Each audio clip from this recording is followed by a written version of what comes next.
studios. This is After 9 with Scott and Kat. Hey now! Hello, friends. I am so excited about this episode. Finally, we have our friend Sandra Zisckind from Diamond & Diamond. She's going to be on the podcast actually momentarily. We will call her soon because we've been dying to talk to her about Diddy, and she's so busy, but she is going to join us today to talk a bit about not just Diddy. We're going to talk about hit and runs, too. We were talking a little bit about that. I want to. I can't think of any other way to do it other than to change the law. If you flee the scene of an accident after you've hit somebody or something, if you leave, I can only assume you were drunk. I can only assume that you were an impaired driver or you were doing something else illegal. And I think the punishment for fleeing the scene of a crime or fleeing the scene of an accident should be the same as if you'd been stayed and blown the breathalyzer, or you'd stayed and been investigated and you were carrying drugs or whatever. Yeah. Serious consequences. But we will talk to Sandra about that. And then after that, you got to listen to this whole episode today. It's so good, guys. Oh, I love it. I can't wait. I haven't actually heard this in full yet. Me either. I haven't. Okay. So one of our colleagues at Global News, our parent company owns us and them. And one of them is Colin DeMello. And Colin is the Queen's Park reporter for Global News. And he was at a Doug Ford news conference this morning where, and again, I haven't heard it, but I'm told Doug is advocating for a tunnel under the 401 to alleviate traffic. In other words, we've expanded so far wide, what do we got, like 8 lanes in each direction now, that we're still stuck in gridlock, so they're going to spend billions to tunnel under the 401 and create a bypass almost. Did he start the conference with, guys, I had the craziest dream last night. Folks, you got to hear this. I think we can make it happen. Okay, hey, we'll hear him out, though, coming up. For sure. Today is the big day, although it's not really a big day. They're doing the confidence motion in the House of Commons, and it's going to fail based on everything we've been told so far. Last night, the Prime Minister did opt to spend an extra night in New York, so he's flying back this morning to Ottawa to cast his vote because in a minority government, every vote counts. So the PM has got to cast his ballot. He will probably vote for confidence because I don't think he's going to say he has no confidence in himself. So it'll be the Conservatives out on an island voting this way. The NDP is going to vote with the Liberals, saying they do have confidence in the Liberal government. That's a weird one. Do you remember, we talked about this. Jugmeat came out and remember he ripped up the agreement. Oh, yes. And he pissed on it. And he lit it on fire. In dramatic fashion. And then he ripped it up all over again. And then he ripped that up some more. Yeah, I get that he says he ripped up the agreement, but he's still doing exactly what the agreement called for. So there's some people who have a problem with that. It's one thing to say we've lost confidence in the government, and I think the line was they're beholden to corporate interests.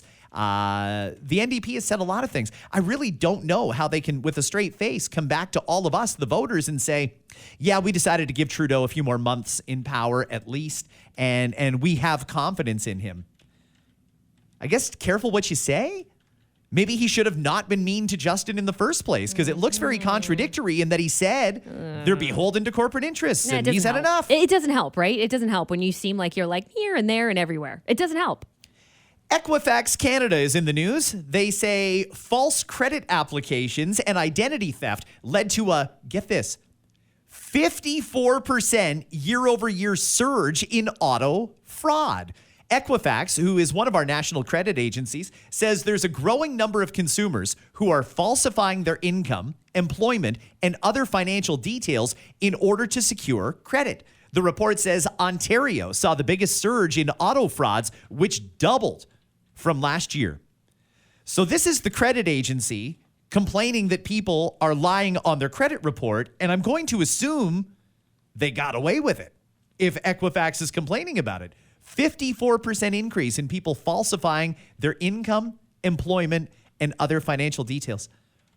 Isn't it Equifax's job to know that sort of stuff? I mean, that's what I would figure an application, like, isn't that a part of the application process of like, this is what I'm claiming, check this, verify it, and then be like, approved, right? Isn't that how it works? To me, it is reminiscent of like, almost like the COVID times where you're just like, yeah, government of Canada, I need money because of this and I'm going to apply. They came after you. You know what I mean? So where we stand at now, though, where Equifax stands with all of this, I don't know. I don't know how that works for them. Yeah, I mean, Equifax, I thought when I filled out a credit application for a card or a car loan or something like that, Equifax has all the numbers. They, I thought, knew how much I make and what my credit's like and what my income is and who my employer is. I thought they knew all that. You're telling me people lied about it and you guys didn't realize it? Didn't know, clearly. How does that happen? And what happens if you did lie? Say you said you make $100,000 a year, so you got approved for a $20,000 car loan. If it turns out you actually make $20,000 a year, it's completely unreasonable for them to expect you to pay back a $20,000 loan. That's it, right? And that's the reason why you think that they would do their due diligence, but there was no due diligence. Is it the fault of the person who lied? Yeah. Or the fault of the person who approved the lie? Right. Yeah. I mean, I'm assuming it's going to be the fault of the person who lied. We're never supposed to lie in any of these types of paperwork or application. Doesn't it say it's surprising. Right on it? If you lie, it's a punishable That's criminal what I offense? thought. I figured there'd be some small print there. Or maybe big print. I don't really know. I don't know if Equifax knows what their job is based on this, but hey, if you got yourself a car loan when you didn't deserve a car loan, as long as you pay it back, I guess you proved you were right. One more thing before we get to Sandra, because I want to get to that conversation. Today marks 3 months until Christmas. Yay! 3 months until the big day. You went a little early last year with the decorating. But I don't want to talk about Christmas decorating right now. Let's talk about Halloween decorating. It's still just over a month away. Is it okay to start decorating your house for Halloween? What do you think? Sure. 5,000 people surveyed, and most said, yes, it's too early to have your decorations up.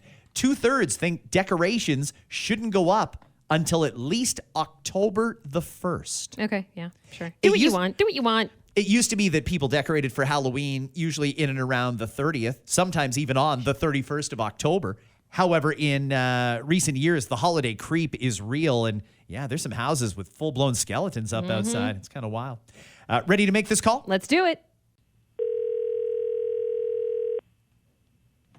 Hi, guys. Hey, Sandra, how you doing? Good. How are you? Very good, thank you. We have been dying to talk to you about Diddy. Yeah. Like, I don't think you've realized. Something happened? Is something in the news? Is something going on? Thank you for your time. I know how busy you are. We both do, and we so appreciate it. So can we just dive right into Diddy first? Because there's a few things that we want to get to with you. But let's talk about Diddy, who is behind bars now, awaiting his trial, but faces charges of sex trafficking, racketeering, and other charges. And I mean, the words freak-offs coming from the mouths of lawyers is hilarious. Yeah, it is. Baby oil, IV bags. We've all heard the stories. Yeah, the memes are great. Right. Are great. First off, Sandra, what does racketeering mean? I mean, I've heard like gangsters charged with racketeering. What is that? Yeah, it's because it's basically when you try to make legitimate business look you're trying to make illegal business look legitimate. So it can be applied in different situations. So, for example, let's say you had a modeling agency and it looks like a legitimate business, but really your modeling agency is there to exploit young girls and get them to have sex with you. Got it. And that's a serious crime. I mean, that's one of the ones that'll get you hard jail time. Yes, because they put this in place specifically, like you said, for mobsters and for organized crime, because that was their way to get them most of the time. As you know, with the mobsters, it was always hard to pin them down on murder or some of the assaults. But this was if they could sort of show the sort of racketeering where they were, laundering money, doing that sort of thing, this was an easier way to get to the mobsters over time. So it does have a big penalty with it. Okay, there's a lot of people already they're definitely feeling the heat. They're not necessarily taking the heat, but it's all by association. Because if we know that about Diddy, we know there's other people that surrounded him throughout these maybe many years doing this. Correct. So as a lawyer, I got to ask you, like, if these people, these celebrities, want to claim that they had nothing to do with it, why are we not hearing from anyone in advance? I mean, if any of the parties actually are not guilty, and I'm talking about your DJ Khaled's to your Jennifer Lopez, even from the nightclub shooting to Kevin Hart, as a lawyer, like, what would be your move? What would be what you would tell these people to do? Because I'm shocked that we've heard nothing from anyone, but maybe that's the right move. I think this is the PR teams coming in. This is like the Jeffrey Epstein. We remember the lists The published lists of everyone that went to the island, this is the exact same thing. Everyone was worried that these lists were going to come out, and then conspiracy theories about the lists, and then Jeffrey Epstein dies. And of course, more conspiracy theories come out about people who killed him, who were on the list. This Diddy thing is going to spiral into the exact sort of thing as Jeffrey Epstein. It's going to be who was with him, what they did, and it could be something. Listen, we don't know. The thing with Justin Bieber could have been something as innocent as they were together on the thing. Nothing could have happened, or something could have happened. We won't really know the truth right now. We really won't. How long will this take to go through the court system, do you think? Are we talking a trial that'll last years, or are they going to try? To me, it seems like there's more than enough evidence to lock him away forever. Yeah, it seems like there is too, but they're going to make sure they get all their ducks in a row. A la Harvey Weinstein, Jeffrey Epstein. They're going to want to make sure that this is done correctly because they don't want it to fall flat on their face. At the same time, they can't, I'm talking out of both ends of my mouth because at the same time, they can't not move quickly because last time when he was there was some evidence that he tampered with evidence when he was in 2016, I believe. He was accused of assault. He assaulted a woman in a hotel, and it looks like he tampered with the evidence. That's why he was denied bail, by the way, because he tampered with the evidence, and that video tape of him beating the crap out of this poor girl went missing. So that's why he was denied bail, and that's why they're keeping this. That's why they're trying to keep him under wraps as much as they can. Do you think prosecutors are really interested in Diddy, or are they interested in the people that went to this party? And who is more responsible, the person who throws the party or the people who participate in it? Well, it's like the Madam or the Johns, right? It's sort of the same thing. They're all equally. You're engaging in illegal activity. You're all basically. But Diddy was basically the madam. I mean, for lack of a better word, that's what he was. He orchestrated this. He did this. But Diddy is definitely more culpable because not only did he orchestrate the sex, there's allegations that he beat them and drugged them. So I think, you can say he's the madam. A nicer way to say he was the pimp, right? And he just beat the crap out of these women and trying to keep them in line. It's the whole thing is just unfathomable because you have this guy who had a successful music career, successful clothing career, like everything was going good, and he decided to go into pimping.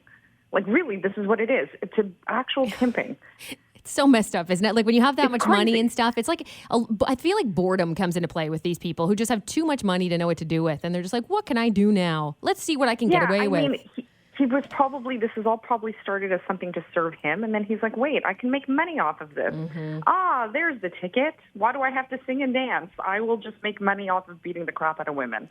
Let's do that. Well, if found guilty, it's 15 to life for Diddy. We're going to have you back on for sure as this case unfolds, and we know it will.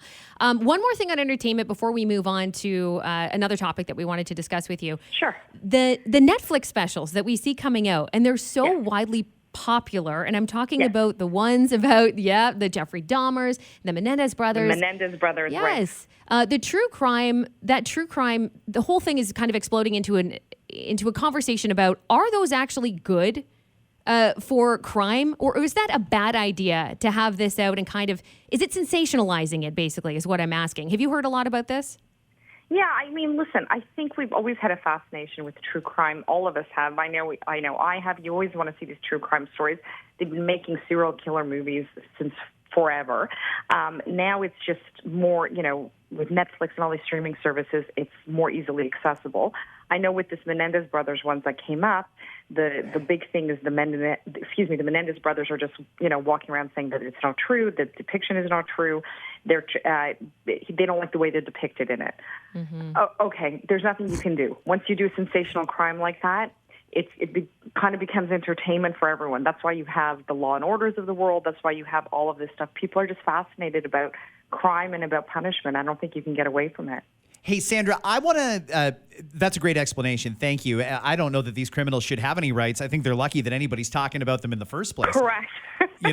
But one more thing on Diddy, because I didn't want to quite change the topic yet. I just have one last question on it. Diddy's got millions upon millions upon millions of dollars. Yes. He's in jail. Yes. What happens to that money now? Because there's going to be a long list of people that want to sue him after the criminal trial is done, and they want compensation for how they were wronged. Does that money sit in a trust, or could his kids be like liquidating it right now? How does that all work? So I don't know in this case if usually what the Attorney General does in these situations is if they believe that the proceeds came from illegal activity, they freeze the accounts. So nobody would have access to them. They freeze the accounts until after the dispensation of the trial.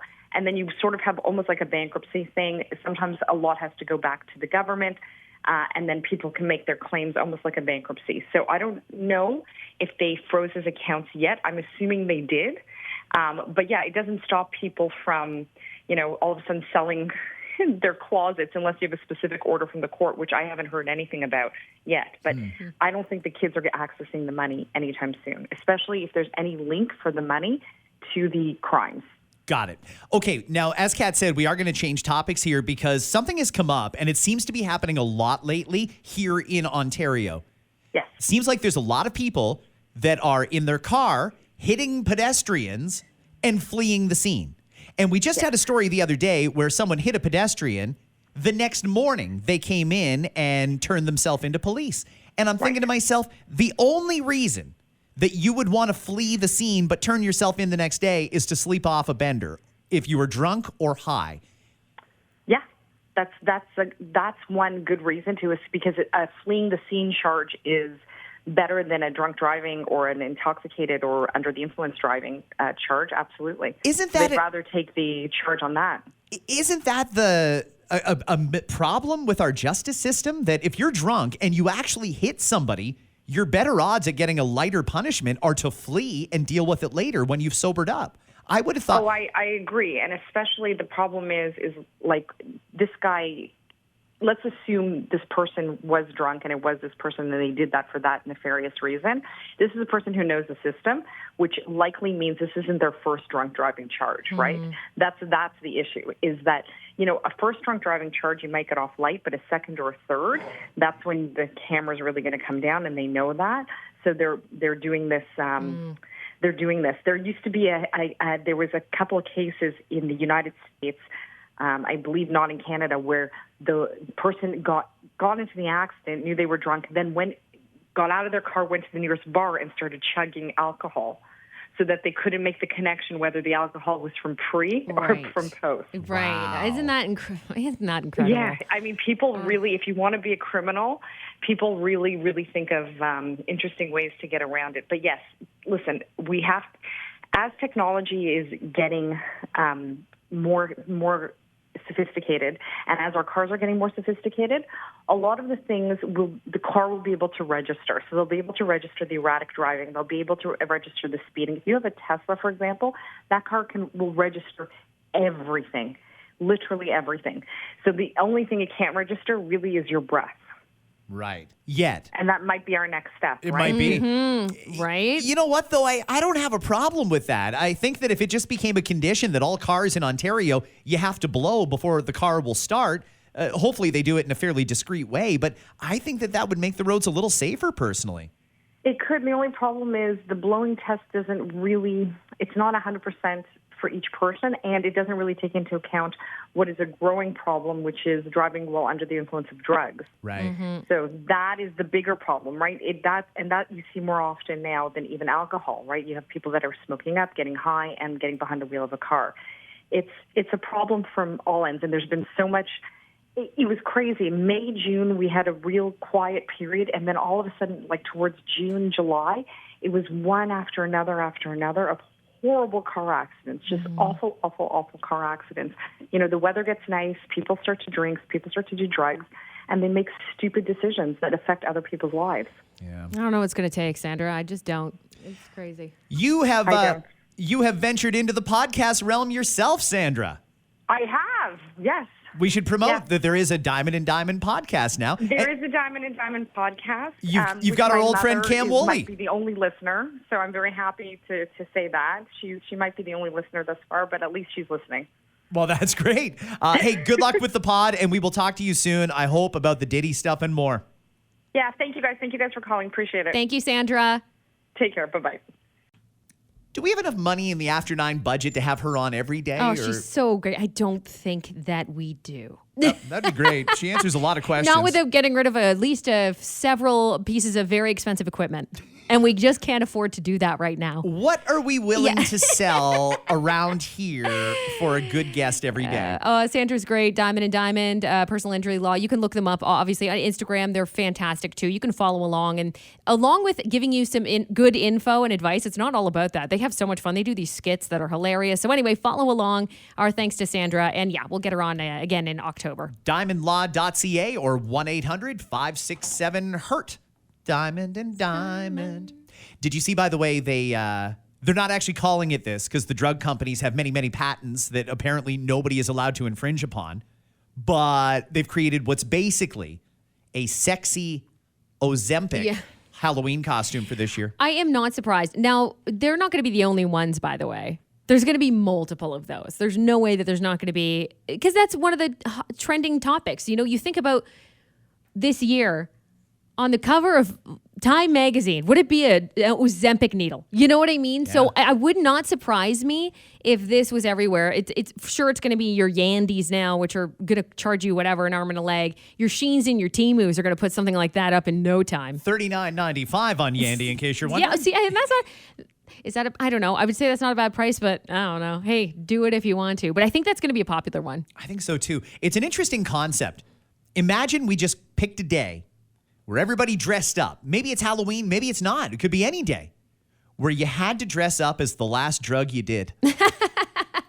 What would you be wearing, everybody, if your costume was the last drug you did? I might be a great big Tylenol or a nice pre-roll or something. Can we do drugs and vitamins too? That would be hilarious and also boring. Like, but funny in a boring in a funny way. I want to see your iron pills. You know what I mean? That'd be great. Take my vitamin D daily. Here's me, big old vitamin D. Like, it's kind of fun if you think about it. What a great way to present disclosure to the rest of the public. Yes. I'm dressed as the last drug I did. It's the last pill I popped. Like an adults only party, December 1st, after midnight, everybody dress up and come. That'll be great. That's fun. So I hate it when I miss these things live.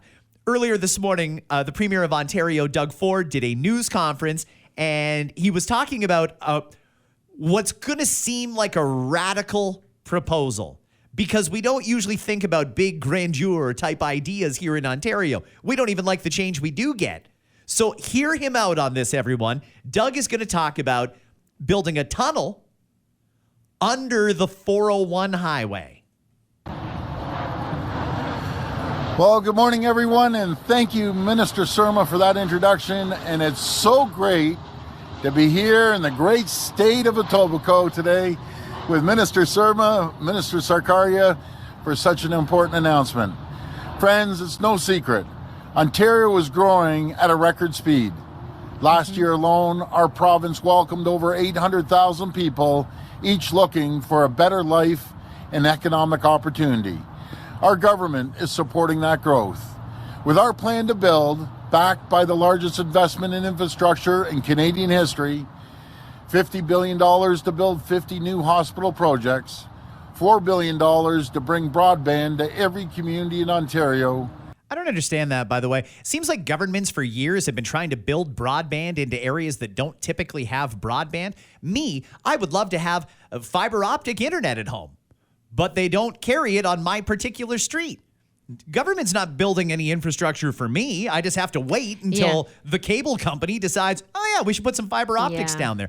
Isn't it the same in rural areas? And why are we doing this when there's so many satellites in the sky from Starlink that are intended to spread internet around the world? You can get Starlink, right? Like people can get Costco. Starlink. Yeah, so I mean, it's doable. I think too, for some people who are like in cottagey areas, but they live there, that seems to be a problem from what I've seen, is getting that high-speed internet. Like for us, we have choices. A lot of places don't even have one choice. I get that. I just don't understand what government's role is in that, especially when there are alternatives available. But another topic for another day. Yeah. Let's hear more about the digging we're all about to do.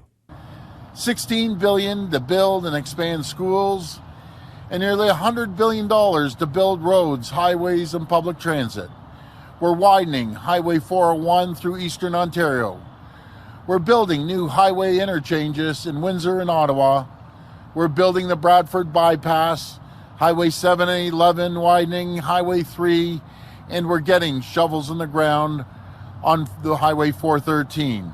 As we do, we're also leading the largest expansion of public transit in North America. With shovels in the ground on the Ontario Line subway, the Scarborough and Yonge North subway extension, Finch West LRT, the Eglinton Crosstown extension, the Hazel McCallan line Holy shit. in Teal, which we're bringing to Brampton, and ambitious plans to deliver two-way, all-day GO service to more communities in the GTHA. I still think it should be the GTHKA because there's no way you can talk about Southern Ontario, Toronto, and Hamilton without including Kitchener-Waterloo. So that's a little thing.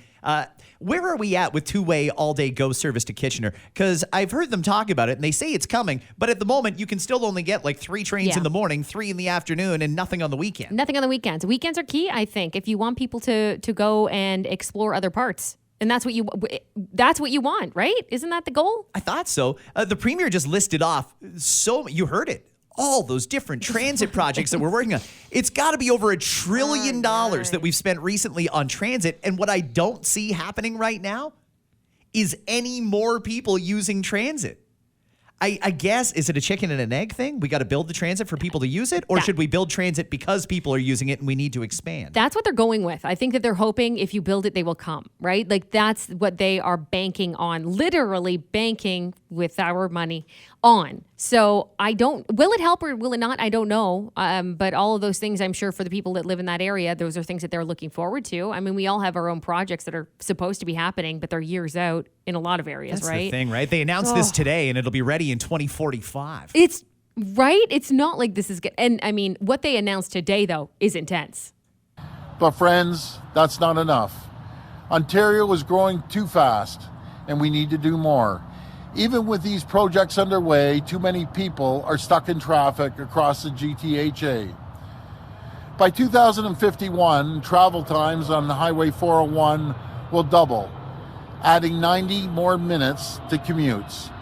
90 more minutes? Here's the thing, though. A lot of people aren't going to put up with it at a certain point. There's no way you're going to have more people on the highway because I think more and more people are on to the fact that this seems like a really bad way to live. That's where I'm coming from anyway, though. I'm hearing more and more people being like, not worth it, not worth it. I'll take a job for less money, maybe even not in a field that I'm qualified to be in, but just so I don't have to do the drive to Toronto anymore. And in just a decade, every 400 series highway in the region, including the 407, will be at capacity.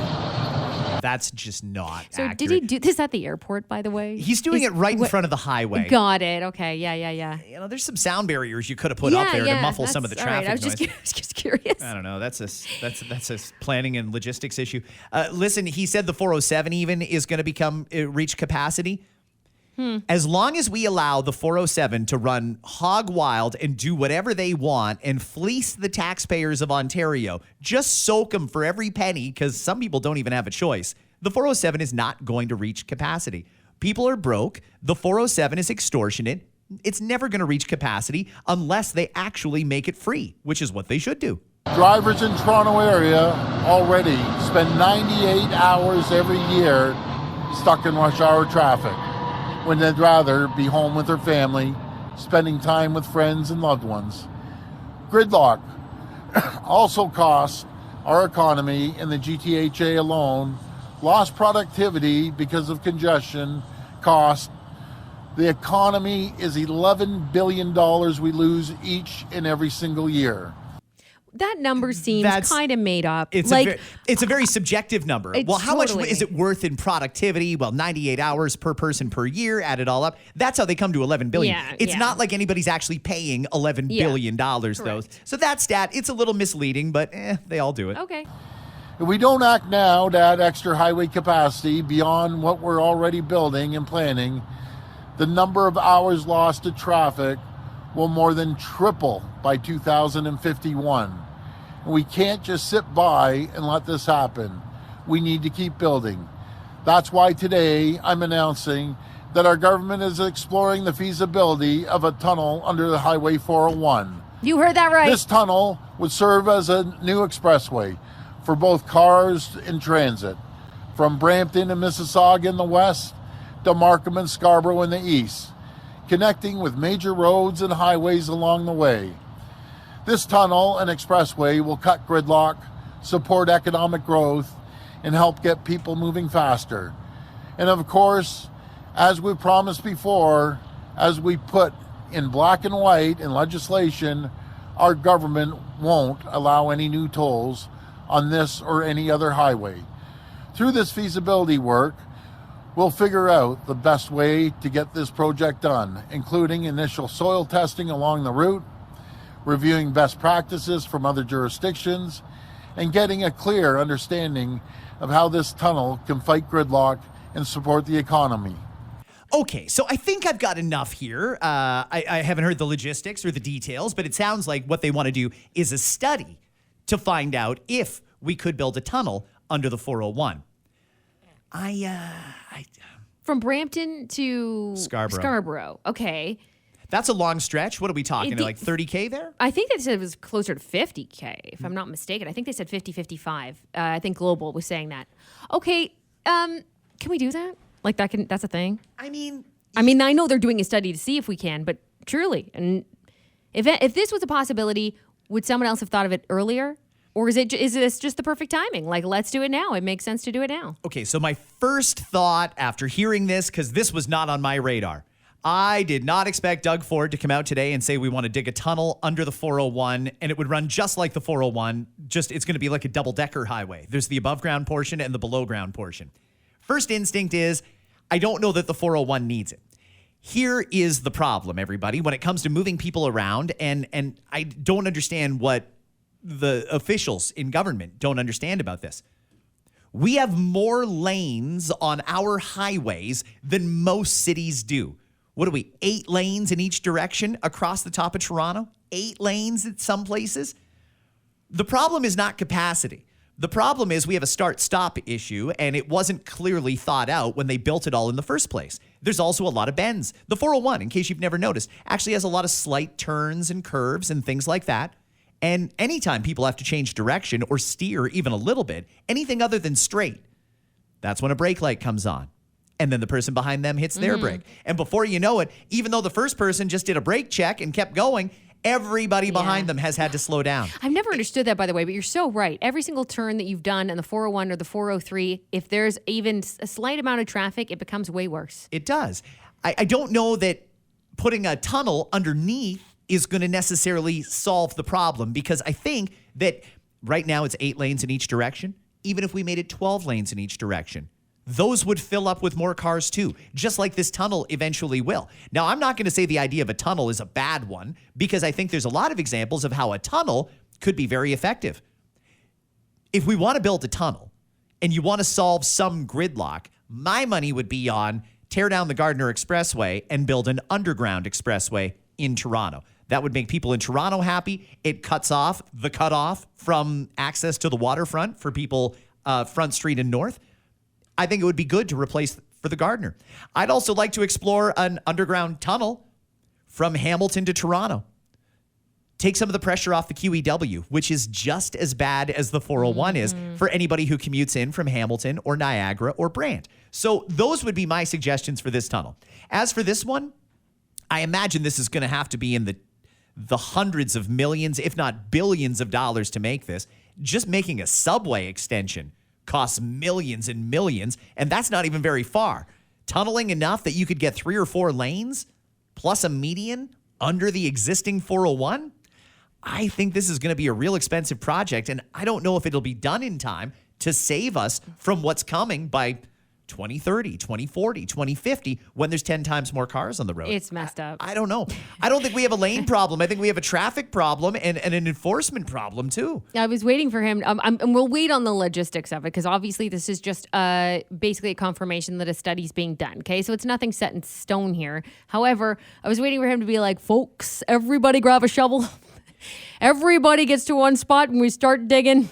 It's true. If he said, all right, you folks that live there in Halton, you guys are going to dig out the stretch from Guelph Line to Mississauga Road. And then you Brampton and Mississauga folks, you've got Mississauga Road to the airport. And just so on and so forth. Everybody's got to put in 10 hours with a shovel, and we'll have it built by 2027. Folks will be singing hi-ho before you know it. We're going to put a Timmy's under there, too. A little drive-through stop. Don't you worry. You know there's going to be a goddamn en route in there. It might be the Timmy's tunnel. We might end up doing that. A sponsored tunnel. You might as well slap a Timmy's logo on that. Do it. The Timbit Tunnel. The Timbit Tunnel. Oh, that's great. That's so good. Hey, I don't hate the idea. I like big thinking, and this is certainly big thinking. Sure. This, in theory, could solve some of the traffic problems, but it's too little too late, and it's real expensive. Yeah. I hate to say it again, but I'm going to do it one more time. The hundreds of millions or billions that we're going to spend building a tunnel under the 401, why don't we just buy out that company in Spain that owns the 407? Buy them out, tell them to hit the bricks. Here's a couple billion for your trouble and piss off. And we take the 407 back. The 407 will be the truck highway, and the trucks can use the middle lane, anything from the middle and right. But cars can also use it to get over the top of Toronto, connect with the 400, just like the 413 is going to do. We don't even need the 413 if the 407 is free. This would solve problems. I don't understand why nobody wants to grow a set, call those pricks in Spain and say, you're being rent-evicted. F you. Yeah. I mean, you got to be out. We're moving our family in. It's all contract-based, right? I'm not sure how it works, actually. Obviously, I'm not sure. But I would stiff them. I would do it to their face and say, yeah, that deal? Too bad. I ripped it up. Jug meat sing style. Jug meat ripped up the deal with the 407 too. Let's see where it goes. I'm sure there's going to be a lot of talk and debate. I'm sure people are going to make fun of this idea. And I don't know that we're there yet. I think once we know how much it'll cost and what the true projections are and how much time it'll save people, then you can rip it apart or shit all over the idea if you want. For now, I kind of want to see where this feasibility study goes, but I don't want them to spend a lot of money on the feasibility study. We don't need to bring in engineers for tens of millions of dollars to tell us, yeah, one good rainstorm and the whole thing's going to cave in anyway. That's exactly. One earthquake and people are going to die. Let's just get over the logistics part or try to get through what that will look like and see where it goes, because this might be a nothing burger. You know what I mean? It could very well be. It's great to put out there now, but it doesn't mean we're going to be talking about this even in 6 months. Have yourselves a great day, everybody. This was a fun episode. We will be back tomorrow with another After 9. Bye-bye. The National Toy Hall of Fame last week announced this year's finalists for induction into the museum, while Dads announced the finalists for the National That's Not a Toy Hall of Fame. First inductee, the thermostat. A fearless cat traveled 1,000 miles back to its owner's home in California after going missing in Yellowstone. That is amazing. And it proves once and for all that those cats stuck in trees could come down if they wanted to. They just love all the attention from the hot firefighters. The Hershey Company has announced a new partnership with C4 Energy to release candy-flavored energy drinks. Congratulations, you invented soda. The CEO of the company that makes Ozempic testified before Congress, and he was grilled over the drug's high price. Yep, they were going to roast him, but grilling is healthier.